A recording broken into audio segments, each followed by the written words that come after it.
Welcome to the program. My name is Daniel Sundaraj. மீண்டும் ஒரு விஷயம் இந்த நிகழ்ச்சிக்கு உங்களை அன்பாக வரவேற்கிறேன். என்னுடைய பேர் Daniel Sundaraj. We're going to continue our study from the book of Daniel. நாம் தானியேல் புத்தகத்திலிருந்து கர்த்தருடைய வார்த்தையை செய்திகளை பார்த்து கொண்டு இருக்கிறோம். In the previous program we looked chapter 1 verses 1 to 7. கடந்த நிகழ்ச்சியிலே தானியேல் முதலாம் அதிகாரம் 1-7 வசனங்களில் இருக்கக்கூடிய தானியேல் வாழ்க்கையிலிருந்து சத்தியங்களை நாம் பார்த்தோம். In this session we are going to look at Daniel chapter 1 verses 8 to 21. இந்த நாளிலும் நாம் தானியேல் 1ஆம் அதிகாரம் 8ஆம் வசனத்திலிருந்து 26ஆம் வசனத்திலிருந்து தானியேல் வாழ்க்கையில் காணப்பட்ட காரியங்களை கொண்டு தேவனுடைய வார்த்தையை சத்தியங்களை பார்க்க இருக்கிறோம். Just quickly go over the previous session and let's look at what happened there.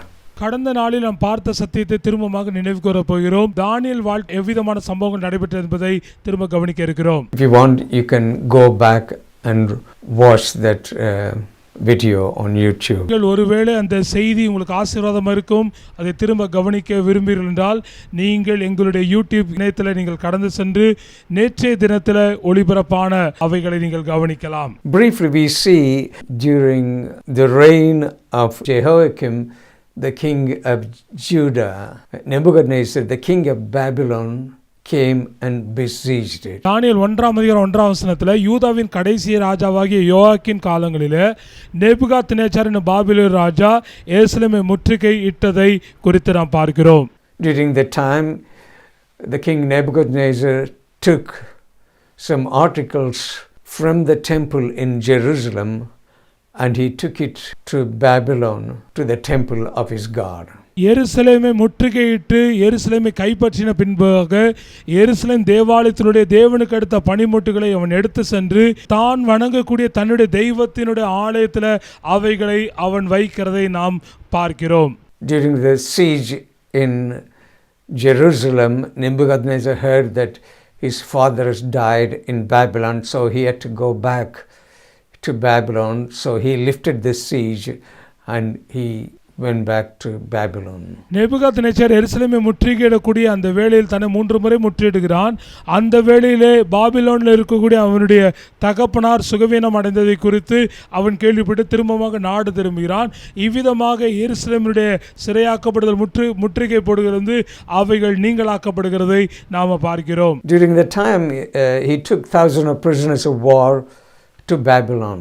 முற்றுகையிட்ட ஒவ்வொரு வேளையிலும் எருசலேமில் இருக்கக்கூடிய சிறந்த வாலிபர்களை தன்னுடைய ராஜ்யத்தில் தன்னுடைய ராஜாங்கத்தில் பயன்படுவார்கள் என்று சொல்லி அவளை அடிமைகளாக அவளை சிறை கைதிகளாக அவன் எடுத்து செல்லுகிறதை நாம் பார்க்கிறோம். They were deported all the way from Jerusalem to Babylon. இவ்விதமாக அவன் எருசலேமை முற்றுகையிடுகிற ஒவ்வொரு வேளையிலும் நல்ல இளைஞர்களை அவன் கண்டுபிடித்து அவனை எருசலேமிலிருந்து தன்னுடைய தேசத்துக்கு அவன் அடிமையாக நாடு கடத்துகிறதை பார்க்கிறோம். Among the prisoners that were taken, there were Daniel, Hananiah, Mishael and Azariah.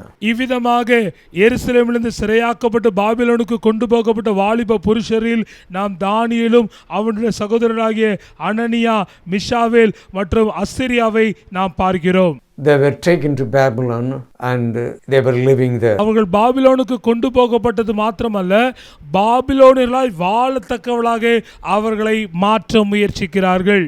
These Hebrew children, they were taken forcibly from their country, from their family, from his language and the lifestyle. இவ்விதமான இந்த இளைஞர்கள் அவருடைய சொந்த ஜனத்திலிருந்து, தேசத்திலிருந்து, மொழியிலிருந்து, பழக்க வழக்கங்களிலிருந்து, கலாச்சாரத்திலிருந்து, தெய்வ நம்பிக்கையிலிருந்து அப்புறப்படுத்தப்பட்டு அவர்கள் பாபிலோனிய பழக்க வழக்கங்களுக்கு உட்படுத்தப்படுகிற ஒரு நிலைக்கு இருப்பதை பார்க்கிறோம். They were taken from their homeland and the temple of their god and they were thrust into a foreign pagan culture and pagan gods. அவருடைய நம்பிக்கைகள் பழக்க வழக்கங்கள் சூழ்நிலையிலிருந்து அப்புறப்படுத்தப்பட்டு அவளுக்கு அந்நியமான அவளுக்கு பரிச்சயம் இல்லாத பாபிலோனிய கலாச்சாரத்தால் பழக்க வழக்கங்களால் பாபிலோனிய தெய்வ நம்பிக்கைகளால் அவர்கள் உட்படுத்தப்படுகிறதை நாம் இந்த பகுதியில் பார்க்கிறோம். Babylonians treated the exiles, Jewish exiles, mercifully. Babylon was a beautiful city. இவ்விதமாக பாபிலோனுக்கு சிறையாக்கு கொண்டு போகப்பட்ட இந்த யூத அடிமைகளிடத்தில் பாபிலோனர் பரிவாக கருணையோடு கூட நடந்து கொள்கிறதை பார்க்கிறோம். பாபிலோன் ஒரு அழகான ஒரு பட்டணம் என்பதை நாம் நினைவு கூற வேண்டும். So Babylon will seduce you with beauty, splendor and opulence. அழகான பட்டணமாகிய இந்த பாபிலோன் மக்களை தன்வசப்படுத்தக்கூடிய, மக்களுடைய போக்கை மாற்றக்கூடிய தன்மை பெற்றது என்பதை நீங்கள் நான் நினைவு கொள்ள வேண்டும். There was a beautiful hanging gardens which was one of the 7 wonders of the world at the time. இவ்விதமான அழகும் வளமும் நிறைந்த ஒரு பட்டணம் தான் பாபிலோன் பட்டணம். Babylonians wanted the Jewish exiles to be absorbed into their culture. இவ்விதமாக எருசலேமிலிருந்து அடிமைகளாக கொண்டு போகப்பட்ட யூத இளைஞர்கள் பாபிலோன அரசாங்கத்துக்கு அவர்கள் பயன்பட வேண்டும் என்பதற்காகவும் அவர்கள் பாபிலோனியர்களாக வாழ வேண்டும் என்பதற்காகவும் அவ்விதமான மாற்றங்கள் நிகழ்ந்தது. அவர்கள் அவ்விதமான மாற்றத்துக்கு உள்ளாக்கப்பட்டார்கள். Daniel resisted and refused to be molded and shaped into the new environment. இவ்விதமாக பாபிலோனிய மக்களால் கொடுக்கப்பட்ட அழுத்தங்களுக்கு, அடையாள மாற்றங்களுக்கு, கலாச்சார மாற்றங்களுக்கு தானியேலும் மற்றவருடைய நண்பர்கள் எதிர்ப்பு தெரிவித்தது மாத்திரமல்ல, அதை ஏற்றுக்கொள்ளாமல் அவைகளுக்கு மாற்றாக கர்த்தருக்கு பிரியமாக அவர்கள் நடந்ததை பார்க்கிறோம். We're going to read a verse, Daniel chapter 1 and verse 8. Daniel purposed in his heart that he would not defile himself with the portion of king's delicacies, nor with the wine which he drank. Therefore he requested of the chief of the eunuchs that he might not defile himself. நாம் ஒரு வசனத்தை வாசிக்க இருக்கிறோம். தானியேல் 1:8. தானியேல் ராஜாவின் போஜனத்தினாலும் அவர் பானம் பண்ணும் திராட்சை ரசத்தினாலும் தன்னை தீட்டுப்படுத்தல் ஆகாது என்று தன் இருதயத்தில் தீர்மானம் பண்ணிக்கொண்டு தன்னை தீட்டுப்படுத்தாதபடிக்கு பிரதானிகளின் தலைவனிடத்தில் வேண்டிக் கொண்டான். You see, the 4 Hebrew children, they were taken to Babylon. They have to serve in the king's court. So they have to go through a program of 3 years of training. இங்கே நாம் பார்க்க இருக்கிறது என்னவென்றால், தானியேலும் அவனுடைய நண்பர்களும் எருசலேம் பட்டணத்திலிருந்து சிறையாக்கப்பட்டு பாபிலோனுக்கு கொண்டு போகப்பட்டு பாபிலோனியர்களாக மாற்றப்பட்டு பாபிலோனிய அரசாங்கத்துக்கும் குறிப்பாக அரண்மனையிலும் சேவிக்க வேண்டும் என்று சொல்லி அவளை 3 வருஷம் கடினமான ஒரு பயிற்சி, கடினமான ஒரு சூழ்நிலைக்குள்ளாக நடத்தப்படுதலை நீங்கள் நானும் கவனிக்கிறோம். So in verse 4 we see the king appointed for them a daily provision of king's delicacies and of the wine which he drank. தானியேல் 1:5 விதமாய் சொல்கிறது, ராஜா தான் உண்ணும் போஜனத்திலேயும் தான் குடிக்கும் திராட்சை ரசத்திலேயும் தினம் ஒரு பங்கை அவளுக்கு நியமித்து அவளை 3 வருஷம் வளர்க்கவும் அதன் முடிவில் அவர்கள் ராஜகுமாரன் நிற்கும்படி செய்யவும் கட்டளையிட்டான் என்று சொல்லி நாம் பார்க்கிறோம். Daniel goes there and looks at everything, but the food was good. It was king's diet.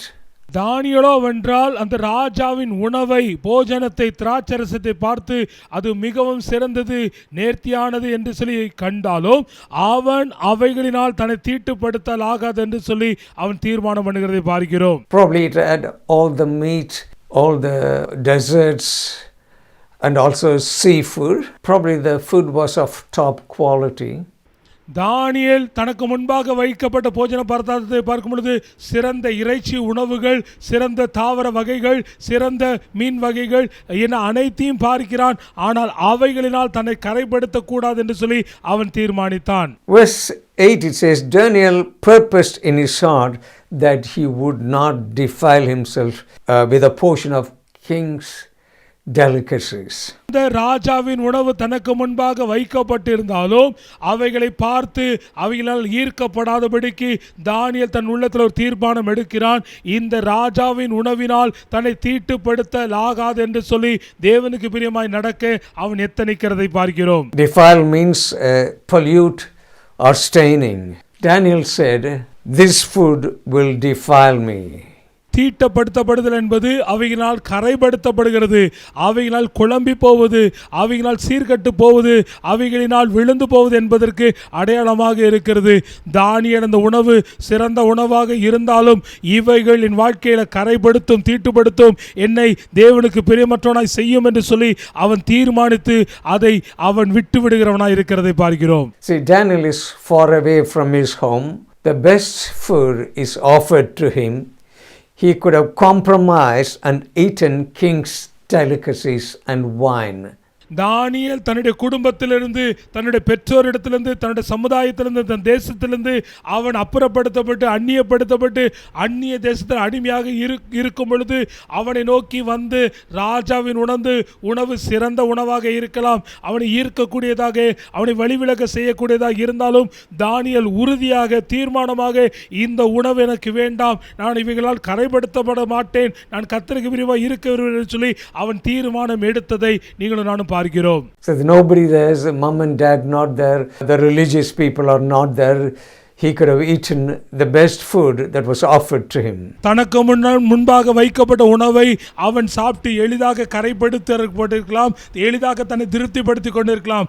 அங்கே அவனை கண்காணிக்க அவனுடைய பெற்றோர் இல்லை, அங்கே அவனை வழிநடத்த அவனுடைய சமுதாயம் இல்லை, அங்கே மத சம்பந்தமான கட்டுப்பாடுகளால் அவன் நிறைந்து காணப்படவில்லை. இஷ்டம் போல தன் மனம் விரும்பினது போல தன்னை திருப்திப்படுத்தக்கூடிய காரியங்களை அவன் ஒருவேளை செய்திருக்கலாம். ஆனால் அவ்விதமாக தானியேல் செய்யவில்லை என்று பார்க்கிறோம். But he says that he would not defile himself. தானியேல் தன் இருதயத்தில் தீர்மானம் பண்ணிக்கொண்டு அந்த உணவு தன்னை தீட்டுப்படுத்தாதபடிக்கு இருக்க அவன் தீர்மானம் எடுத்ததை பார்க்கிறோம். Probably we'll look at the reasons. Probably there's a spiritual reason behind it. தானியேல் இவ்விதமாக சிறந்த ராஜாவின் உணவு, ராஜாவின் திராட்சரசம் தனக்கு முன்பாக வைக்கப்பட்ட போதிலும் அதை சாப்பிடக்கூடாது என்று தீர்மானித்ததற்கு ஆவிக்குரிய சத்தியம் கண்ணோட்டம் காணப்படலாம். Number one, it was not kosher. In the ancient world, the practice was they would offer it to the pagan gods before they use the meat. தானியேல் அந்த உணவை உண்ணாதபடிக்கு தவிர்த்ததுக்கான காரணம் இதுவாக இருக்கலாம். அன்றைய கால பழக்க வழக்கம் என்னவென்றால் மனிதர்கள் தங்களுக்கு முன்பாக படைக்கப்படுகிற உணவை உண்ணுவதற்கு முன்பாக அவர்கள் நம்பக்கூடிய வழிபடக்கூடிய தெய்வங்களுக்கு அவைகளை படைப்பார்கள். படைத்த பின்பாக அந்த படையலுக்கு பின்பாக அவர்கள் உணவருந்தக்கூடிய நிலை இருக்கும். ஒருவேளை தானியேலுக்கு கொடுக்கப்பட்ட உணவு அந்த பாபிலோனிய தெய்வங்களுக்கு படைக்கப்பட்ட பின்பாக தானியேலுக்கு பரிமாறப்பட்டிருக்கலாம். ஆகையினால் இந்த அந்நிய தெய்வத்துக்கு படைக்கப்பட்டதை அவன் உண்டு அதனால் தன்னை கரைப்படுத்த கூடாது என்று சொல்லி இவ்விதமாக அவன் ஒருவேளை தீர்மானித்திருக்கலாம். According to Levitical law, you certainly should not eat the meat that has been sacrificed to the pagan gods. இதை குறித்து லேவியராகமத்தில் ஆண்டவர் இவ்விதமாக கட்டளையிட்டிருக்கிறார். அந்நிய தெய்வங்களுக்கு படைக்கப்பட்ட உணவை இஸ்ரவேலர் ஆண்டவருடைய உடன்படிக்கையின் பிள்ளைகள் உண்ணக்கூடாது என்று சொல்லி கட்டளையிட்டிருக்கிறார். The another reason Daniel did not want to eat the king's food is like having fellowship with the Babylonian culture. இரண்டாவது ஒரு காரணம் தானியேல் ஏன் இந்த சிறந்த போஜனத்தையும் அந்த திராட்சரசை தவிர்த்ததுக்கு இதுவாக இருக்கலாம். என்னவென்றால் அவ்விதமாக உணவு இருந்தபோது அந்த பாபிலோனிய மக்களோடு கூட அந்த கலாச்சாரத்தோடு கூட அந்நிய நிகத்தோடு கூட அவன் இணைக்கப்படுதலை பிணைக்கப்படுதலை விரும்பாதவனாக இருந்ததினால் அவ்விதமாக தவிர்த்திருக்க வேண்டும். Daniel wanted to keep a distance from himself and the Babylonian cultural system.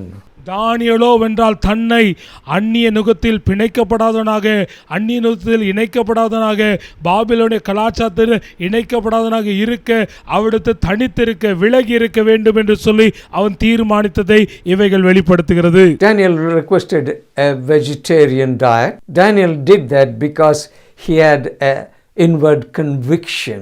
Daniel realized that his relationship with God touched every area of his life, even including what he ate. தானியேல் தமக்கு முன்பாக வைக்கப்பட்ட சிறந்த இறைச்சி உணவை அவன் சாப்பிடாமல் அதை தவிர்த்து விடுவதற்கு ஒரு நோக்கம் இருந்திருக்க வேண்டும். அவன் தன் வாழ்க்கையில உள்ளான ஒரு தீர்மானம் உறுதி கொண்டவனாய் இருந்தான். தேவன் என் வாழ்க்கையினுடைய அனைத்து அம்சங்களையும் அவர் கவனிக்கிறார், தேவனுக்கு பிரியமாக நான் அனைத்து அம்சத்திலும் இருக்க வேண்டும் என்று சொல்லி அவன் தீர்மானித்ததினால் அவன் உணவிலும் கவனமாக இருந்தான். என் உணவும் தேவனுக்கு விரோதமாக இருக்கக்கூடாது, தேவன் விரும்பாத காரியங்களை நான் செய்யக்கூடாது என்று சொல்லி தீர்மானித்ததினால் அவ்விதமாக அவன் தீர்மானம் எடுத்து நடந்து கொண்டதை பார்க்கிறோம். The root of sin in human race goes back to what someone ate.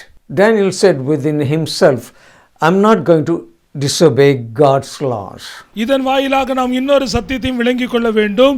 ஆதாம் ஏவாள் என்கிற முதல் மனிதன் எதை சாப்பிட்டார்களோ அது நிமித்தமாக கேடான காரியத்தை, எதிர்மறையான விளைவுகளை, பாவத்தை மனுக்குலத்தை ஏற்படுத்தினார்கள். ஆகினால் தேவன் தனக்கு கொடுத்த எல்லா விதமான கட்டளைகள், உணவுக்கு அடுத்த காரியங்களிலும் அவன் உண்மையாக இருக்க விரும்பி இவ்விதமான உணவை அவன் தவிர்த்திருக்க வேண்டும். It was a very important decision for him. தானியேலோட வாழ்க்கையில காணப்பட மிக முக்கியமான தீர்மானமாக இவைகள் கவனிக்கப்பட வேண்டும். It was a very difficult and courageous decision. தானியேல் எடுத்த இந்த தீர்மானம் சவாலான, கடினமான, தைரியமான ஒன்றாக இருக்கிறதை நாம் கவனிக்க வேண்டும். By Daniel refusing to eat the king's meal, he stood out. தானியேல் தனக்கு முன்பாக படைக்கப்பட்ட ராஜாவின் போஜனத்தையும் திராட்சரசத்தையும் வேண்டாம் என்று சொல்லி நிராகரித்து அதற்கு பதிலாக மாற்று உணவை அவன் சாப்பிடுவதனால் எல்லாராலும் கவனிக்கப்படுகிறவனாக, எல்லாராலும் தனிமைப்படுத்தப்பட்ட, தனியாக விளங்குகிறவனாக இருந்ததை பார்த்து அவன் அச்சமடையாமல் தைரியமாய் கத்தருக்கென்று உறுதியாக நிற்பதை பார்க்கிறோம். Because king is the one who assigned the meal to them. தானியேலோட இந்த தீர்மானம் மிக முக்கியமானது. ஏனென்றால் அந்த காலங்களில் ராஜா வல்லமை உள்ளவர், அவன் கட்டளையிடுகிறதை மக்கள் கண்டிப்பாக நிறைவேற்ற வேண்டும். இவ்விதமான உணவை சாப்பிடும்படியாக தானியேலுக்கும் அவனுடைய நண்பர்களுக்கும் ராஜா தான் கட்டளையிட்டான். ஆனால் ராஜாவின் கட்டளைக்கு முரணாக, மாறாக, எதிராக தானியேல் தன் விசுவாசத்தில் உறுதியாக இருப்பதை பார்க்க முடிகிறது. Daniel knew that he will get into trouble with the king. எடுக்கக்கூடிய இந்த தீர்மானம் அவனுக்கு கேடை, ராஜாவின் கோபத்தை, ராஜாவின் பழிவாங்குதலை ஏற்படுத்தும் என்று அறிந்திருந்தும் தைரியமாக அந்த தீர்மானத்தை அவன் எடுத்ததை பார்க்க முடிகிறது. Nebuchadnezzar was a ruthless king. பாபிலோனிய ராஜாவாகிய நேபுகாத்நேசர் ரொம்ப கடுமையான, கொடூரமான ஒரு ராஜா என்பதை வரலாறு வெளிப்படுத்துகிறது. The world says to you and me today, if you want to get along, you have to go along with the world. கூடிய ஒரு உண்மை என்னவென்றால், உலகம் பல நிலைகளில் நம்மை நிர்பந்தப்படுத்துகிறதா இருக்கிறது. உலகம் நம்மை அதன் வழிகளுக்குள்ளாக உட்படுத்துகிறதாய், ஆள்படுத்துகிறதாய், ஈர்க்கக்கூடியதாய், தன்வயப்படுத்துகிறதாய் இருக்கிறதை பார்க்கிறோம். இவைகள் உலகத்தினுடைய செயல்பாடாய் இருக்கிறது. What a lesson Daniel teaches you and me. எவ்விதமான ஒரு அருமையான சத்தியத்தை, வாழ்வியல் நெறியை, ஒழுக்கத்தை தானியேலுடைய தீர்மானம் நமக்கு எடுத்துரைக்கிறதா இருக்கிறது. Daniel would not compromise. எக்காலத்திலும் எவ்விதமான சமரசத்துக்கும் இடம் கொடுக்காதபடிக்கு தன்னுடைய அழைப்பில விசுவாசத்தில் உறுதியாக இருத்தலை தானியேலுடைய வாழ்க்கை வெளிப்படுத்துகிறது. He purposed in his heart that he will not defile himself. என்றால் தன் இருதயத்திலே கர்த்தருக்கு விரோதமாக தீர்மானம் எடுக்க மாட்டேன், தன்னை கரைப்படுத்த மாட்டேன் என்று சொல்லி அவன் உறுதியாக தீர்மானம் எடுத்ததை வேதம் தெளிவாய் வெளிப்படுத்துகிறது. Daniel was living with a purpose. நோக்கம் உடையவனாக தானியேல் வாழ்ந்ததை இந்த வசனங்கள் வெளிப்படுத்துகிறது. Daniel will not allow even a small thing to defile him or come in between his relationship with God. தேவனுக்கும் உள்ள பிரத்யேகமான உறவில் எந்த விதமான இடரும், எந்த விதமான குறையும், எந்த விதமான காரியங்களும் வராதபடிக்கு தானியேல் கவனமாய் இருந்து அவன் ஆண்டவருக்கு தன்னை பிரத்யேகப்படுத்தி பரிசுத்தமாய் வாழ்ந்ததற்கு அடையாளமாக இவைகள் இருக்கிறது. What is it that defiles you? தானியேலுக்கு முன்பாக உணவு அவனுடைய தேவனுடைய பிரத்யேகமான உறவை கரைப்படுத்திருந்தது. அதற்கு இடம் கூடாதபடிக்கு தன்னுடைய பரிசுத்தத்தை அவன் காத்து கொண்டதை பார்க்கிறோம். இன்றைக்கு உங்களுக்கு முன்பாக, எனக்கு முன்பாக தேவனுடைய பிரத்யேகமான உறவை கெடுக்கக்கூடிய அந்த கரைப்படுத்தக்கூடிய காரியம் என்ன என்பதை அறிந்தவளாக இருக்கிறோமா? Daniel said he will not eat the king's food. He said because it will defile him. தனக்கு முன்பாக வைக்கப்பட்ட ராஜாவின் போஜனத்தையும் திராட்சரசத்தையும் புசிக்க மாட்டேன் என்று சொல்லி தானியேல் உறுதியாக இருந்தான். ஏனென்றால் அவைகள் தன்னை கரைப்படுத்தும் என்கிற ஒரு நிச்சயத்தை அவன் கொண்டவனாக இருந்தான். You see, in the life of Daniel, you will see that he's taking stand for God in small things. Later on, you will see him taking stand for God in big things. நாம் கவனிக்கக்கூடிய ஒரு காரியம் என்னவென்றால், சின்ன காரியங்களில் அற்பமான காரியங்களிலும் தேவனுக்காக அவன் உறுதியாக தீர்மானம் எடுத்து அந்த தீர்மானத்தில் அவன் நிலைத்திருக்கிறதை பார்க்கிறோம். ஆரம்ப காலகட்டங்களில் இவ்விதமாக இருந்த தானியேலுடைய வாழ்க்கையில பின் நாட்களில பெரிய காரியங்களிலும் தேவனுக்காக அவன் உறுதியாக வைராக்கியமாக தன் விசுவாசத்தை விட்டு கொடுக்காதபடிக்கு ஆண்டவரை பிரியப்படுத்தக்கூடியவனாய் இருக்கிறதை பார்க்கிறோம். As I said, what is it that defiles you? நான் ஏற்கனவே சொன்னவண்ணமாக உங்களை என்னை கரைப்படுத்தக்கூடிய காரியங்களை குறித்து நாம் அறிந்து வைத்திருக்கிறோமா? Is it the places you frequent? Could it be the movies? Or could it be the websites you access? கடந்து செல்லக்கூடிய இடங்களாக அது இருக்கலாம். நீங்கள் அடிக்கடி பார்க்கக்கூடிய இணையத்தில் பார்க்கக்கூடிய படங்களாகவோ அந்த இணைய முகவரிகளாகவோ காரியங்களாக இருக்கலாம். உங்களை கரைப்படுத்தக்கூடிய காரியங்கள் என்ன என்பதை குறித்த அறிவு தெளிவுடையவர்களாக இருக்கிறீர்களா? It could be anything that pollutes or contaminates. உங்களை கரைப்படுத்தக்கூடிய பாழ்படுத்தக்கூடிய காரியம் எதுவாகவும் இருக்கலாம். அதை குறித்து எச்சரிப்போடு கூட விழிப்போடு கூட இருக்க நாம் அழைக்கப்பட்டிருக்கிறோம். Now the scripture clearly informs us all the things that defile us. வசனம் தெளிவாக எவைகளெல்லாம் நம்மை கரைப்படுத்தும், தேவனை விட்டு விலக்கி வைக்கும், பாழ்படுத்தும் என்பதை தெளிவாக நமக்கு குறிப்பிடுகிறது. Daniel developed a conviction to say no. தானியேல் தன் வாழ்க்கையில் வேண்டாம், இல்லை என்று சில காரியங்களை மறுக்கக்கூடிய தன்மை உறுதி பெற்றவனாக இருந்தான். You and I have to have a conviction to say no to things. போல ஒரு மன உறுதி உங்களுக்கும் எனக்கும் இருக்க வேண்டும். இருக்கக்கூடிய எல்லா காரியங்களையும் ஏற்றுக்கொள்ளாதபடிக்கு சில காரியங்களை மறுக்க வேண்டாம் என்று சொல்லக்கூடிய மனநிலை கொண்டவர்களாக இருக்க வேண்டும். So when you close a door for defilement, God will open a door for your development. நீங்கள் உங்கள் வாழ்வில் கரைப்படுத்தக்கூடிய பாழாக்கக்கூடிய காரியங்களை அடையாளம் கொண்டு அவைகளுக்கு இடமளிக்காமல் வேண்டாம், இவைகள் தேவையில்லை என்று சொல்லி மன உறுதியோடு கூட நீங்கள் முடிவெடுக்கும் பொழுது தேவன் உங்களுக்காக செயல்பட தொடங்குவார். உங்களுடைய வளர்ச்சிக்கு, உங்களுடைய முன்னேற்றத்துக்கு, உங்களுடைய ஆசீர்வாதத்துக்கு ஏற்ற காரியங்களை தேவன் செய்து உங்களுடைய விசுவாசத்தை, உங்களுடைய உறுதியை கனப்படுத்துகிறவராக இருப்பார். That you will see in the life of Daniel. இதைத்தான் தானியேலுடைய வாழ்க்கையில் நாம் தெளிவாக பார்க்கிறோம். தேவனுக்காக அவன் வைராக்கியம் பாராட்டும் போது உறுதியாக இருக்கும் பொழுது கர்த்தர் அவனுடைய உயர்வுக்காக அவர் உறுதியாக இருந்ததை பார்க்கிறோம். When we do that, God will do great things for us. தேவனுக்காக பெரிய காரியங்களை திட்டமிட்டு செயல்படுத்த முனையும் பொழுது ஆண்டவர் அதை காட்டிலும் மேலான உயர்வான பெரிய காரியங்களை நம்முடைய ஆசீர்வாதத்தை அவர் திட்டமிட்டு செயல்படுத்தக்கூடியவராய் இருக்கிறார். New opportunities will spring into your path. தேவன் தாமே நமக்காக புதிய வழிவாசலை திறந்து புதிய முன்னேற்றத்துக்கான காரியங்களை அவர் தொடங்கக்கூடியவராய் இருக்கிறார். Daniel knew that God was always looking. In Daniel's mindset, no matter where I might be, whether in Jerusalem or in Babylon, God is always there. தன்னுடைய வாழ்க்கையில உறுதியான ஒரு சத்தியத்தை அறிந்தவனாய் இருக்கிறான்.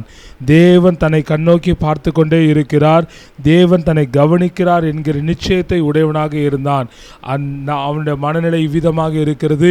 எருசலேமில் இருந்தாலும் பாபிலோனியாவில் இருந்தாலும் நான் கர்த்தருடைய பார்வையில், கர்த்தருடைய நேரடியான கண்ணோட்டத்தில் நான் இருக்கிறேன் என்கிறதை நன்றாய் அறிந்து உணர்ந்து வாழ்ந்தவனாக தானியேல் இருக்கிறதை பார்க்கிறோம். Proverbs chapter 5 and verse 21, it says, "For the ways of man are before the eyes of the Lord, and he ponders all its paths." 5ஆம் அதிகாரம் 21ஆம் வசனம் வீதமாய் சொல்கிறது, மனுஷனுடைய வழிகள் கர்த்தரின் கண்களுக்கு முன்பாக இருக்கிறது, அவனுடைய வழிகள் எல்லாவற்றையும் அவர் சீர்தூக்கி பார்க்கிறார். Just going back to verse 8 in Daniel chapter 1, Daniel requested of the eunuchs that he might not defile himself. ஆக நாம் பார்த்த காரியங்களை கவனிக்க இருக்கிறோம். தானியேல் 1:8 தானியேல் பிரதானிகளின் தலைவரிடத்தில் இவ்விதமாக அவன் வேண்டிக் கொள்கிறான். ராஜாவின் போஜனமும் ராஜாவு கொடுத்த பானமும் தன்னை கரைப்படுத்தாது இருக்க அவைகளை புசிக்க வேண்டாம் என்று தான் தீர்மானித்ததை குறித்து சொல்லி அவனிடத்தில் தயவை அவன் எதிர்பார்த்து வேண்டிக் கொள்கிறதை பார்க்கிறோம். Did not make a big demand or do a big protest. He made a request. தானியேல் செய்ததை நாம் கவனிக்க வேண்டும். தனக்கு விதிக்கப்பட்ட கட்டளை, தனக்கு சொல்லப்பட்ட காரியங்களை குறித்து அவன் எதிர்மறையாக எதையும் செய்யவில்லை. அவன் கலகம் பண்ணவில்லை, அவன் சண்டையிடவில்லை, அவன் சத்தமிடவில்லை. மாறாக பிரதானிகளின் தலைவனிடத்தில் தன்னுடைய கருத்தை தெரிவித்து அவனுடைய தயவுக்காக அவனிடம் வேண்டிக் கொள்ளுகிறதை பார்க்கிறோம். Verse 9 says, Now God had brought Daniel into favor and goodwill of the prince of the eunuchs. பிரதானிகளின் தலைவனிடத்தில் தானியேல் வேண்டிக் கொள்ளும் பொழுது தேவன் அவனுக்காக செயல்பட்டு அவனுக்காக இறங்கி அந்த பிரதானிகளுடைய தலைவனிடத்திலிருந்து இரக்கமும் தயவும் அவனுடைய விண்ணப்பத்துக்கு செவி கொடுக்கக்கூடிய மனநிலையும் தேவன் கட்டளையிடுகிறதை பார்க்கிறோம். I will read verse 10, 11, 12 and 13. Daniel chapter 1 verse 10.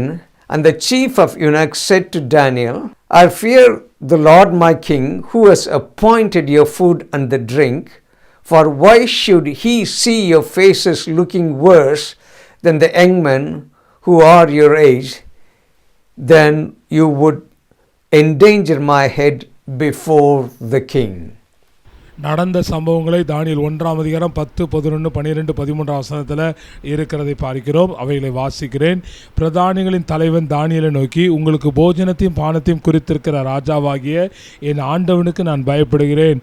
அவர் உங்களோடு ஒத்த வாலிபரின் முகங்களை பார்க்கிலும் உங்கள் முகங்கள் வாடி போனவர்களாக காண வேண்டியது என்ன?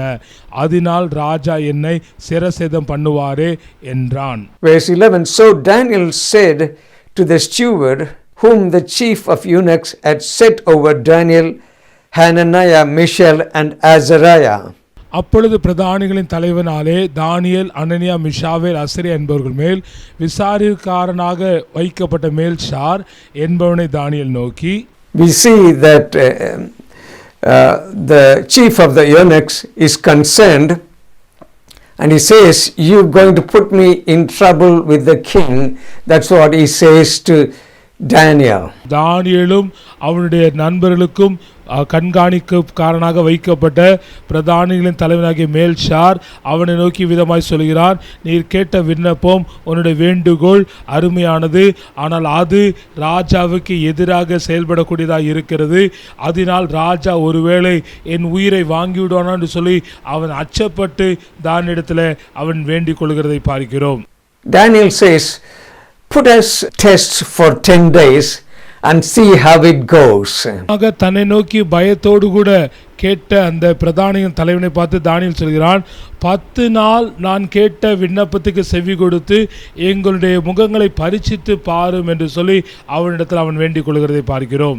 That's what we read in verse 12. Please test your servants for 10 days and let them give us vegetables to eat and water to drink. இதைத்தான் 12 நாம் பார்க்கிறோம். 10 நாள் வரைக்கும் உமது அடியாரை சோதித்து பாரும், எங்களுக்கு புசிக்க பருப்பு முதலான மரக்கறிகளையும் குடிக்க தண்ணீரையும் கொடுத்து என்று சொல்லுகிறதை பார்க்கிறோம். And he is requesting, please test us for 10 days and see how it goes. தன்னுடைய பிரதானிகளின் தலைவனிடத்தில் தன்னை கண்காணிக்கக்கூடிய மேல் விசாரிக்கக்கூடிய மனிதனிடத்தில் பட்சமாய் வேண்டிக் கொள்கிறதை பார்க்கிறோம். 10 நாள் இந்த காரியத்தை எங்களுக்கு இடமளியும், இந்த மரக்கறி இந்த தண்ணீரை குடித்து பாரும், எங்களை சோதித்து பாரும், எங்களுடைய முகங்களில் வாட்டம் காணப்படாது என்று சொல்லி அவன் வேண்டிக் கொள்கிறதை பார்க்கிறோம். Verse 13. Then let our countenance be examined before you, and the countenance of the young men who eat the portion of king's delicacies, and you see fit to deal with your servants. 13 விதமாய் சொல்கிறது, எங்கள் முகங்களையும் ராஜபோஜனத்தை புசிக்கிற வாலிபுடைய முகங்களையும் ஒத்துப்பாரும், பின்பு நீர் காண்கிறபடி உமது அடியாருக்கு செய்யும் என்றான். And so he consented with them in this manner and tested them for 10 days. தானியேலுடைய விண்ணப்பத்துக்கு அவன் செவி கொடுத்து அவர்கள் கேட்டுக்கொண்ட வண்ணமாகிய ராஜபோஜனத்தையும் திராட்சரசத்தையும் விலக்கி மரக்கறிகளையும் தண்ணீரையும் குடிக்க கொடுத்து 10 நாள் அவருடைய முகங்கள் எவ்விதமாக இருக்கிறது என்பதை அறியத்தக்கதாக அவர்கள் கேட்டுக்கொண்ட வண்ணமாக அவளுக்கு இடம் அளித்தான். Can you see, in the case of Daniel, God is already working on his behalf. நாம் ஒன்றை நன்றாக அறிந்து கொள்ள வேண்டும். தானியேலுக்காக தேவன் செயல்படுகிறார் என்பதை நாம் விளங்கிக் கொள்ள வேண்டும். We see Daniel not compromising. He is taking a stand according to the law of God, and here we see that he found favor. தானியேல் தேவனுடைய பிரமாணத்தின்படி அவன் உறுதியாக இருக்கிறான். தேவனை பிரியப்படுத்துவதில் அவன் தீர்மானமாக இருந்து உலகத்தால் ராஜபோஜனத்தால் மற்றவர்களால் தன்னை கரைப்படுத்தாதபடிக்கு அவன் உறுதியாக இருப்பதையும் அவனுடைய விசுவாசத்தை பார்த்த ஆண்டவர் அவனுக்காக அவர் செயல்பட்டு அங்கே பிரதானிகளின் தலைவனிடத்தில் தயை இரக்கத்தை அவன் வேண்டிக் கொண்டதை அவன் அருளக்கூடிய நிலையில் ஆண்டவர் செயல்படுகிறதையும் நாம் பார்க்கிறோம். Psalm 5 and verse 12, I'll read it for you. For you, O Lord, will bless the righteous. With favor you will surround him as with a shield. அதிகாரம் 12 விதமாய் சொல்கிறது, கர்த்தாவே நீ நீதிமானை ஆசீர்வதித்து காருண்யம் எனும் கேடகத்தினால் அவனை சூழ்ந்து கொள்வீர். So they were put to test for 10 days. See what happened after 10 days. அவர்கள் 10 நாள் அளவுக்கும் அவர்கள் வேண்டிக் கொண்ட வண்ணமாகவே அவளுக்கு இடமளித்து அவர்கள் சோதிக்கப்பட்டார்கள். 10 நாட்களுக்கு பின்பாக அவர்கள் எவ்விதமாக இருக்கிறார்கள் என்பதை பிரதானிகளின் தலைவன் சோதித்து பார்த்தான். Daniel said in verse 8, this king's food will defile us. We want just vegetable and water diet. That's enough for us. Test us for 10 days and see what happened after 10 days and how God works on their behalf. தானியேல் இவ்விதமாக பிரதானியின் தலைவரிடத்தில் வேண்டிக் கொள்கிறான். நான் ராஜாவின் போஜனத்தினால ராஜாவின் திராட்சை ரசத்தினால் என்னை கரைப்படுத்த மாட்டேன், அவைகள் என்னை கரையாக்கும் என்று சொல்லி எங்களை 10 நாள் எங்களுக்கு அனுமதி கொடும், எங்களுக்கு மரக்கறிகளையும் எங்களுக்கு தண்ணீரையும் கொடுத்து எங்களுடைய முகங்கள் மற்றவர்களைப் போல இல்லாதபடி இருக்கிறது, அவைகள் வாடாமல் இருக்கிறது, பிரகாசமாக இருக்கிறது என்பதை சோதித்து பார்த்து அதற்கு பின்பாக உமக்கு நலமானதுபடி செய்யும். இந்த 10 நாட்களில் கர்த்தர் எங்களுடைய வாழ்க்கையில செயல்படுவார் என்கிற விசுவாசத்தோடு கூட இவ்விதமாக அவன் வேண்டிக் கொண்டு அவன் அதை செயல்படுத்துதலை நாம் பார்க்கிறோம். Verse 15 it says, at the end of the 10 days their countenance appeared better and fatter in flesh than all the young men who ate the portion of king's delicacies. விதமாய் சொல்கிறது, 10 நாள் சென்ற பின்பு ராஜபோஜனத்தை புசித்த எல்லா வாலிபரை பார்க்கலாம் அவர்கள் முகம் களையுள்ளதாயும் சரீரம் புஷ்டியுள்ளதாயும் காணப்பட்டது. Here we see Daniel, Hananiah, Mishael and Azariah. They are looking better than those who ate the king's diet. பார்க்கிறோம் என்றால் ராஜாவின் போஜனத்தையும் ராஜாவின் திராட்சரசத்தை குறித்த இதர மனிதர்களை காட்டிலும் தானியேலும் அனனியா மிஷாவேல் அசரியா என்பவர்களுடைய முகங்கள் களையுள்ளதாயும் அவருடைய சரீரங்கள் புஷ்டியுள்ளதாயும் இருந்ததை நாம் பார்க்கிறோம். So the stewards, this is what it does, verse 16. Thus the steward took away their portion of delicacies and the wine they were to drink and gave them vegetables. 16ஆம் வசனத்தில் பார்க்கும் பொழுது ஆகியால் மேல்ஷார் அவர்கள் புசிக்க கட்டளையான போஜனத்தையும் அவர்கள் குடிக்க கட்டளையான திராட்சரசத்தை நீக்கி வைத்து அவளுக்கு பருப்பு முதலானவைகளை கொடுத்தான். When they took a stand for God, we see they were looking good. God blessed them with good health. அவனுக்காக உறுதியாக தீர்மானம் எடுத்து வைராக்கியமாக இருக்கும் பொழுது ஆண்டவர் அவர்களுக்காக செயல்படுகிறதை பார்க்கிறோம். ஆண்டவர் அவளை ஆசீர்வதித்து மற்றவளை பார்க்கலும் களையுள்ளவளாகவும் புஷ்டியுள்ளவளாகவும் கர்த்தர் அவளை விளங்க செய்கிறதை பார்க்கிறோம். The countenance appeared better and fatter in flesh and they looked very good. வசனத்தில் விதமாக வாசிக்கிறோம், மற்ற ராஜாவின் போஜனத்தை புசித்த மற்ற வாலிபர்களை பார்க்கலாம் இந்த யூத புருஷராகிய தானியேல், அனனியா, மிஷாவேல், அசரியா என்பவருடைய முகங்கள் களையுள்ளதாயும் அவருடைய சரீரம் புஷ்டியுள்ளதாயும் ஆரோக்கியமுள்ளவர்களாகவும் தெளிவுள்ளவர்களாகவும் அவர்கள் காணப்பட்டதை நாம் பார்க்கிறோம். It's not one day they are in the king's palace. They've got to go through a 3-year program to re-educate him to serve the king in his palace. ஏதோ ஒரு நாளிலே இவ்விதமாக தீர்மானித்து நடந்தார்கள் என்பதாக வசனம் சொல்லவில்லை. 3 ஆண்டுகள் அவர்கள் கடினமான பயிற்சியின் வழியாக கடன் செல்ல வேண்டியிருந்தது. அவ்விதமாக அவர்கள் கடினமான பயிற்சியின் வழியாக எவ்விதமாய் கல்தேயராக வாழ வேண்டும், எப்படி பாபிலோனிய அரசாங்கத்தில் அரண்மனையில் பணி செய்ய வேண்டும் என்கிற பல்வேறு அம்சங்களை கற்றுக்கொண்டு அவர்கள் அதை வாழ்விலாக மாற்றத்தக்கதான ஒரு பயிற்சியில் இருந்தார்கள். அப்பேற்பட்ட நிலைகளில் கர்த்தர் அவருடைய வாழ்க்கையில இவ்விதமான காரியங்களை செய்கிறதை பார்க்கிறோம். In the 3-year training program, it says they were taught the language and the literature of the Chaldeans. 3 ஆண்டுகள் கடின பயிற்சியில அவர்கள் கல்தேயருடைய பாஷைகளை, மொழிகளை, கலாச்சாரத்தை கற்றுக்கொள்ளக்கூடிய ஒரு நிலை காணப்பட்டது. The goal was to reorient their way of thinking to a Babylonian world view. அவருடைய நோக்கம், இந்த பயிற்சியுடைய நோக்கம் என்னவாக இருந்தது என்றால், இந்த யூத புருஷர் தங்களுடைய யூத அடையாளத்தையும் யூத சிந்தனையும் விட்டுவிட்டு கல்தேயராக எப்படி சிந்திப்பது, பாபிலோனியராக எப்படி வாழுதல் என்கிற அந்த மறு சீராய்வுக்கு உட்படுத்தப்படக்கூடிய ஒரு பயிற்சி முறையாகத்தான் இந்த 3 ஆண்டு பயிற்சி காணப்பட்டது. The Babylonian literature promoted many gods. அவர்கள் கற்றுக்கொண்ட பயிற்சியில் இவ்விதமான காரியம் காணப்பட்டது. பாபிலோனியர் பல தெய்வங்களை வழிபடக்கூடியவர்களாக இருந்தார்கள். அவைகளை ஏற்றுக்கொள்ளத்தக்கதான ஒரு நிர்பந்தம் தானியேலுக்கும் அவருடைய நண்பர்களுக்கும் காணப்பட்டது. Babylonian practiced divination. They looked at stars to predict the future.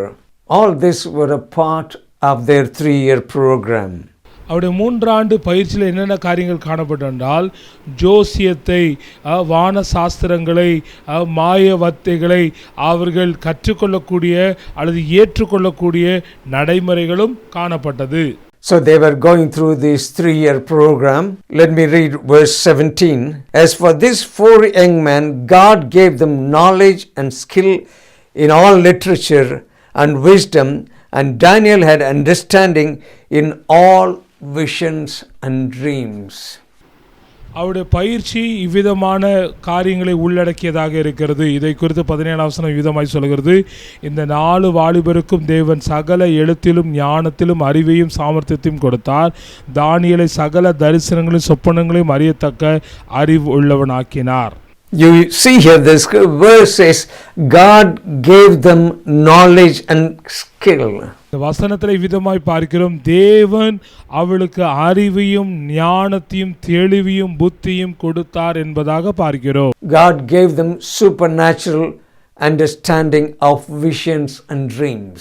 அவளுக்கு இயற்கைக்கு அப்பாற்பட்ட ஒரு விசேஷத்த அறிவை ஞானத்தை கொடுத்து சொப்பனங்களையும் அதனுடைய மறைபொருளையும் அதனுடைய வியாக்கியானங்களையும் உணர்ந்து கொள்ளத்தக்கதான ஒரு விசேஷத்த புரிதலை அவளுக்கு கொடுக்கிறதை பார்க்கிறோம். Interpretation of dreams is a gift of the Spirit of God. So they go through the 3-year program.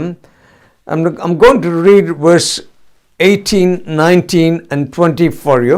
Now at the end of days, when the king had said that they should be brought in, the chief of the eunuchs brought them in before Nebuchadnezzar. சொப்பனங்களை வியாக்கியானம் செய்கிறது பரிசுத்த ஆவியுடைய வரங்களில் ஒன்றாய் இருக்கிறது என்று சொல்லி நாம் புதிய ஏற்பாட்டில் பார்க்கிறோம். இங்கே ஆண்டவர் அவருடைய பிள்ளைகளுக்கு கொடுத்த விசேஷத்த காரியத்தை நான் 18, 19, 20 வசனங்களிலே அவையில் இடம்பெறுகிறது. அவைகளை வாசிக்கிறேன். தானியேல் 1:18, அவளை ராஜாவிடத்தில் கொண்டு வருகிறதுக்கு குறித்த நாட்கள் நிறைவேறின போது பிரதானிகளின் தலைவன் அவளை நேபுகாத்நேச்சாருக்கு முன்பாக கொண்டு வந்து விட்டான். At the end of the 3-year program, Nebuchadnezzar wants to see how all of them have done and he wants to check them. விதமான கடின பயிற்சியினுடைய முடிவில் அந்த பயிற்சியை பெற்றவர்கள் தனக்கு முன்பாக வந்து அவர்கள் கற்றுக்கொண்டார்களா தேர்ந்தார்களா என்பதை பாபிலோனிய ராஜாவாகிய நேபுகாத்நேச்சார் அறிய விரும்பினான். அவ்விதமாக தானியேலும் அவனோடு கூட இருந்த மற்றவர்களும் ராஜாவுடைய சமூகத்தை அழைத்து வருகிறதை நாம் பார்க்கிறோம். King interviews them. That's what we read in verse 19. Then the king interviewed them, and among them none was found like Daniel, Hananiah, Mishael, and Azariah. Therefore they served before the king. 19ஆம் வசனத்தில் விதமாக பார்க்கிறோம். ராஜா அவர்களோடு கூட பேசினான். அவர்கள் எல்லாருக்குள்ளும் தானியேல், அனனியா, மிஷாவேல், அசரே என்பவர்களைப் போல வேறொரும் காணப்படவில்லை. ஆகையால் இவர்கள் ராஜ சமூகத்தில் நின்றார்கள் என்று அவர்கள் விசாரிக்கப்படுதலை இந்த வசனம் வெளிப்படுத்துகிறது. What it's saying is they came top of the class. இதிலிருந்து நாம் தெரிந்து கொள்ளக்கூடிய காரியம் என்றால், மற்ற எல்லாரை பார்க்கிலும் தானியேலும் அவனுடைய சிநேகிதர்களும் விசேஷித்தவர்களாய், தேர்ச்சி பெற்றவர்களாய், அழகுள்ளவர்களாய், அவர்கள் கலையுள்ளவர்களாய் இருந்ததை பார்க்கிறோம். Verse 20 it says, and in all matters of wisdom and understanding about which the king examined them, he found them 10 times better than all the magicians and the astrologers who were in all his realm. வசனத்தில் விதமாக வாசிக்கிறோம். ஞானத்துக்கும் புத்திக்கும் அடுத்த எந்த விஷயத்தில் ராஜாவை கேட்டு விசாரித்தானோ அதிலே தன் ராஜ்யம் எங்கும் உள்ள சகல சாஸ்திரிகளிலும் ஜோசியரிலும் அவளை 10 மடங்கு சமர்த்தராக கண்டான். Can you see what we see here? That king found them 10 times better than all the top officials in his kingdom. பார்க்கக்கூடிய காரியம் என்னவென்றால், தன்னுடைய சமஸ்தானத்தில் உள்ள சகல ஜோசியர்கள், ஞானிகள், சாஸ்திரிகளை காட்டிலும் 10 மடங்கு சமர்த்தராக இந்த யூத புருஷர்களை அந்த ராஜா பார்க்கிறதை நாம் அறிகிறோம்.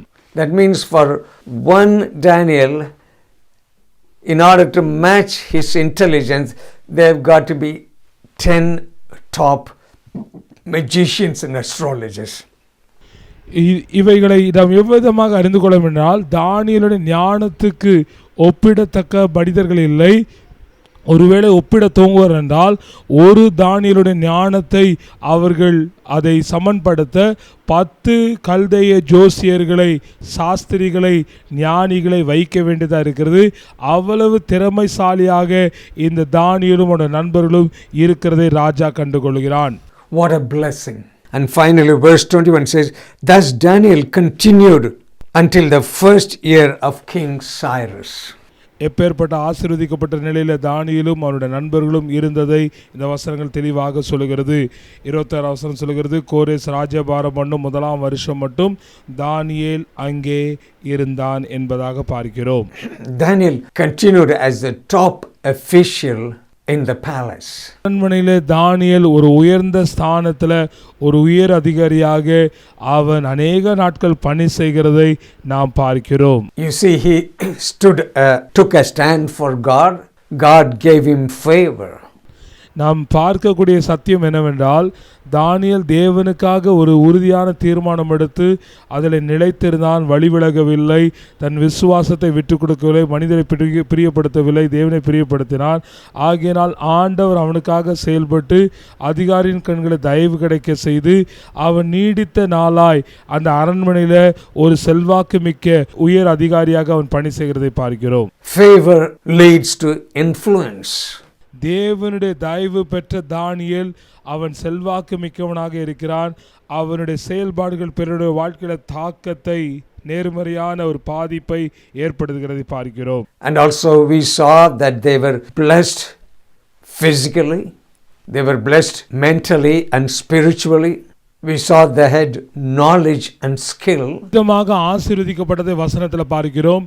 அவர்கள் ஆவிக்குரிய ரீதியில், உளவியல் ரீதியில், சரீர பிரகாரமாக, அறிவுபூர்வமாக அவர்கள் ஆசீர்வதிக்கப்பட்டதை பார்க்கிறோம்.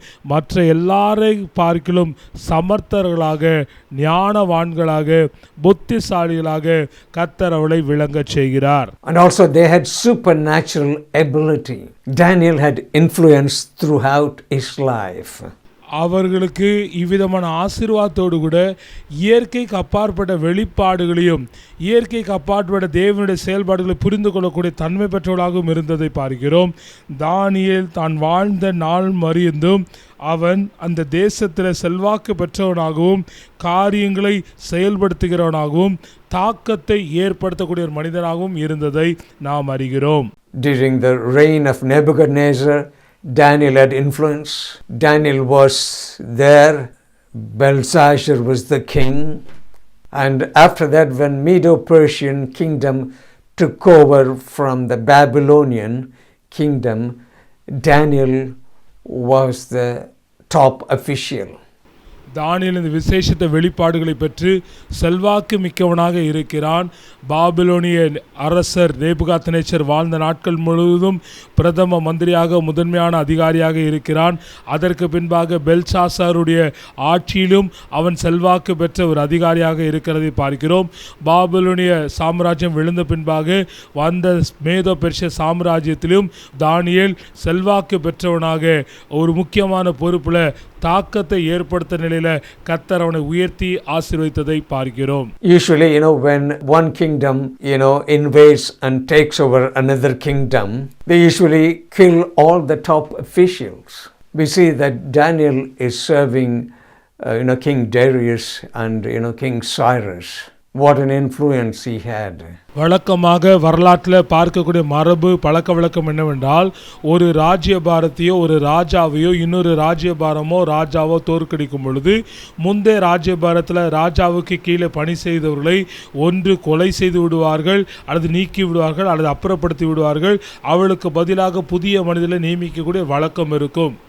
ஆனால் இங்கே தானியேலுடைய தீர்க்கதரிசனத்தை தானியேலுடைய வாழ்க்கையில் பார்க்கும் பொழுது தானியேல் பாபிலோனிய ராஜாவாகிய நேபுகாத்நேச்சருடைய ஆட்சியிலும் அவனுடைய குமாரன் பெல்சாசருடைய ஆட்சியிலும் அதற்கு பின்பாக பாபிலோனிய சாம்ராஜ்யத்தை தோற்கடித்த மேதோ பெர்ஷிய ராஜ்யத்திலும் ராஜ்யபாரத்திலும் அங்கே தரியுனுடைய நாட்களிலும் பின் வந்த கோரேசனுடைய நாட்களிலும் முக்கியமான பொறுப்பில் செல்வாக்கு நிரம்பியவனாக அதிகாரமுடையவனாக இருக்கிறதை பார்க்கிறோம். எவ்விதமாக கர்த்தர் அவனை ஆசீர்வதித்ததுக்கு அடையாளமாகத்தான் இந்த செல்வாக்கை நம்ம பார்க்கிறோம். What it's saying is, Daniel will not compromise. He took a stand for God. We cannot allow the world to defile us. We cannot allow the world to mold us. தானியேலுடைய வாழ்க்கையில் இவ்விதமான ஒரு நீண்ட ஒரு பாரம்பரிய வாழ்க்கை வாழுதிலிருந்து நாம் அறிந்து கொள்ளக்கூடிய சத்தியம் என்னவென்றால், தானியேல் பல்வேறு ராஜ்ய பாரங்களில் பல்வேறு ராஜாக்களுக்கு கீழாக அவன் செயல்பட்டாலும் தன் விசுவாசத்தில் தன்னுடைய தீர்மானத்தில் அவன் உறுதியாக இருந்ததை பார்க்கிறோம். அது நிமித்தமாக கர்த்தர் அவனை ஆசீர்வதித்து செல்வாக்கு மிக்கவனாக பல தரப்பட்ட மனிதர்கள் பல தரப்பட்ட ஆளுகையில் அவன் மதிப்புக்குரியவனாக கர்த்தர் அவனை உயர்த்ததை பார்க்கிறோம். இதை போல நீங்களும் நானும் இந்த உலகத்தால் கரைபடக்கூடாதபடிக்கு நீங்களும் நானும் நம்முடைய விசுவாசத்தில் உண்மையாக இருக்கும் பொழுது கர்த்தர் நம்மை உயர்த்தி ஆசீர்வதிக்கிறவராக அவர் இருக்கிறார். Like Daniel was in Babylon, but Babylon was not in him. Daniel was a man of principle. Daniel was a man of integrity. Daniel had faith in God. He was in a strange land, in a foreign country, but he took a stand for God. ஏற்கனவே குறிப்பிட்டதை போல தானியேல் தன்னுடைய விசுவாசத்தில் தன்னுடைய உறுதியில் தன்னுடைய உத்தமத்தில் உண்மையாக இருக்கிறதை பார்க்கிறோம்.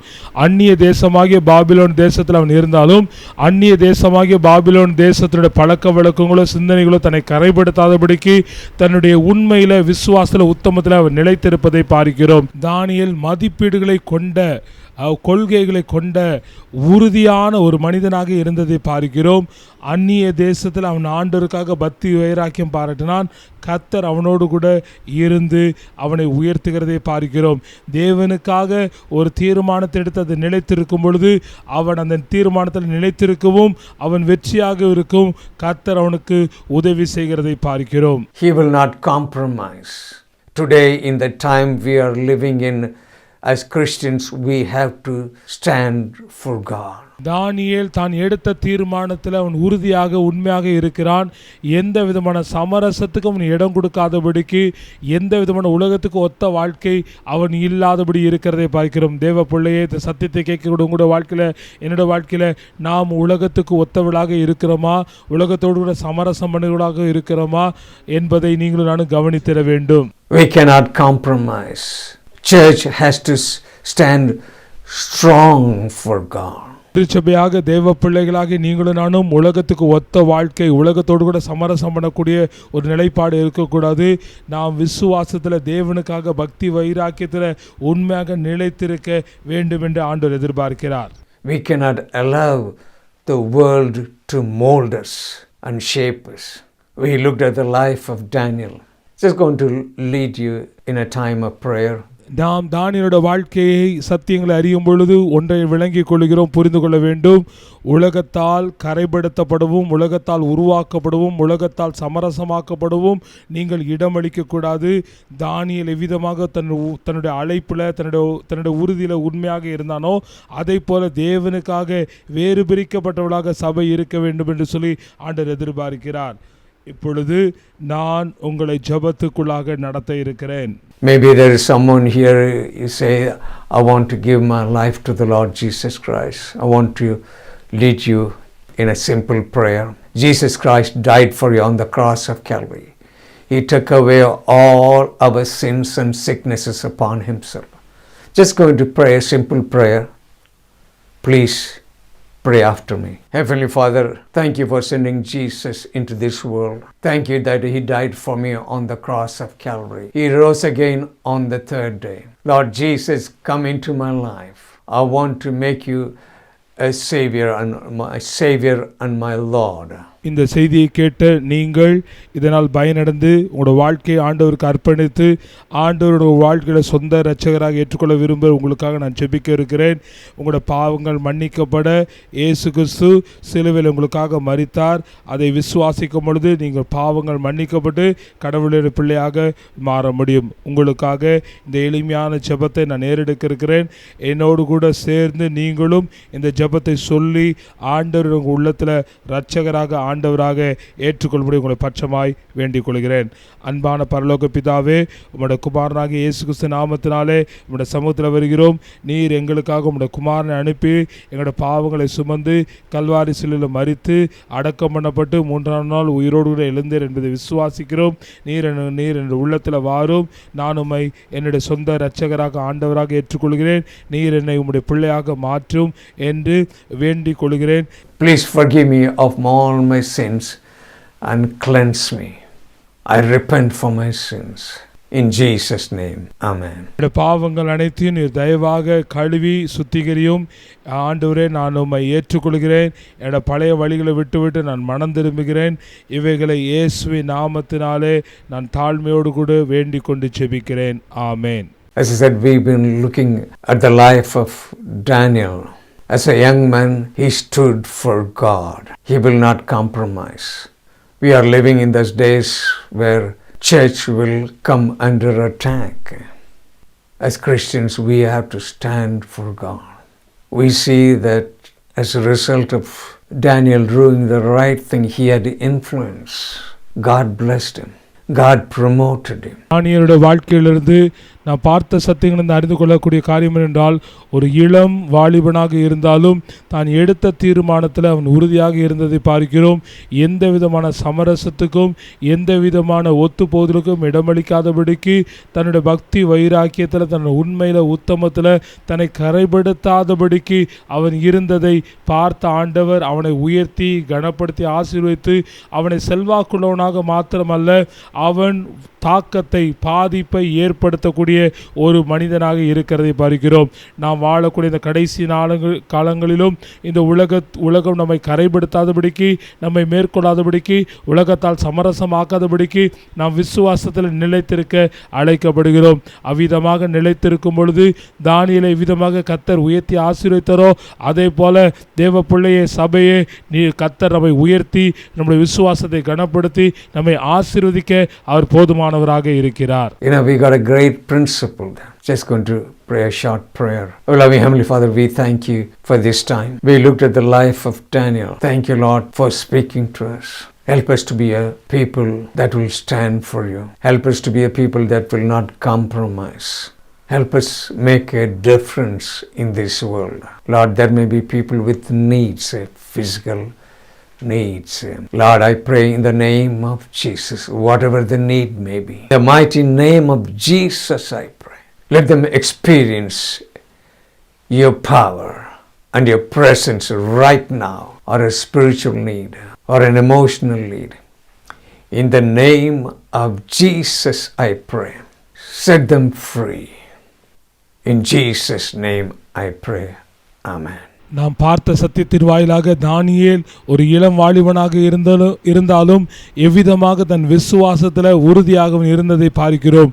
உலகத்தால் கரைபடாதபடிக்கு தன்னுடைய பரிசுத்தத்தை, தன்னுடைய உண்மை உத்தமத்தை அவன் காத்து கொள்கிறதை பார்க்கிறோம். எந்த விதமான சமரசத்துக்கும் இடம் கொள்ளாதபடிக்கு ஆண்டவரை உறுதியாக பற்றி கொண்டு இருந்ததை பார்க்கிறோம். ஆண்டவர் அவனை கனப்படுத்தி உயர்த்தி அவனை ஆசீர்வாதமாக வைத்ததை இந்த சத்தியங்களின் வாயிலாக அறிந்து கொள்கிறோம். தேவ பிள்ளையே, நாம் வாழக்கூடிய இந்த கடைசி நாட்களில் நீங்களும் நானும் இந்த உலகத்துக்கு ஒத்த வேஷம் தரிக்கிறோமா? இந்த உலகத்தால் கரைபட இடம் கொடுக்கிறோமா? இந்த உலகத்தினுடைய போக்குகள், சிந்தனைகள், பழக்க வழக்கங்கள் நம்மை பாதிக்க, தாக்க இடம் கொடுக்கிறோமா? அல்லது ஆண்டவருக்காக பக்தியாக உறுதியாக இருக்கிறோமா என்று சொல்லி நாம் யோசித்து பார்க்க வேண்டும். தானியேல் நம்முடைய வாழ்க்கையில் முன் உதாரணமாக இருக்கிறார். தானியேலை போல இருக்கும் பொழுது கர்த்தர் நம்மை ஆசீர்வதிக்க அவர் உண்மையுள்ளவராக இருக்கிறார், சித்தமுள்ளவராக இருக்கிறார். இப்பொழுது நான் உங்களுக்காக ஜெபிக்க இருக்கிறேன். ஒரு சிறிய ஜெபத்தை ஏறெடுக்கிறேன். தேவைகளோடு கூட, எதிர்பார்ப்போடு கூட, குறைவுகளோடு கூட இருக்கக்கூடிய உங்களுக்காக நான் ஜெபிக்க இருக்கிறேன். அது ஒருவேளை சரீர தேவையாக இருக்கலாம், உங்களுடைய மனம் சம்பந்தப்பட்ட உளவியல் தேவையாக இருக்கலாம், உங்களுடைய பொருளாதார தேவையாக இருக்கலாம். எதை குறித்தும் கவலைப்படாது தேவனுடைய சமூகத்தில் நாம் ஏறெடுக்கும் பொழுது கர்த்தர் தாமே அவருடைய வல்லமையினால, அவருடைய பிரசன்னத்தினால உங்களுக்கு ஒரு மெய்யான விடுதலை கொடுத்து ஆண்டவருடைய தேவைகளை சந்தித்து உங்களை விடுதலையாக்க ஒரு உண்மை உள்ளவராக இருக்கிறார். ஆண்டவரே, சரீர சுகத்தை, சரீர விடுதலை எதிர்பார்க்கிற பிள்ளைகளுக்கு இயேசுவின் வல்லமையில நாமத்தில் இப்பொழுது அவளுக்காக ஜெபிக்கிறோம். கர்த்தருடைய பலவீனங்களை, சுகவீனங்களை மாற்றி பூரண விடுதலை கொடுத்து அவளை சுகப்படுத்த வேண்டுமா ஜெபிக்கிறேன். ஆண்டவரே, ஒருவேளை எந்த நெருக்கத்தில் இருந்தாலும் கர்த்தருடைய மனதின் நெருக்கங்களை மாற்றி ஒரு மனதில் ஒரு விடுதலை கட்டளை வேண்டுமா ஜெபிக்கிறோம். ஒரு பொருளாதார விடுதலை கட்டளையிட்டு உடைய பிள்ளைகளை ஆசீர்வாதிக்க வேண்டுமாய் நாங்கள் உடைய சமூகத்தில் வேண்டிக் கொள்கிறோம். இயேசுவின் நாமத்தில் இவைகளை ஏறெடுக்கிறோம். ஆமென்.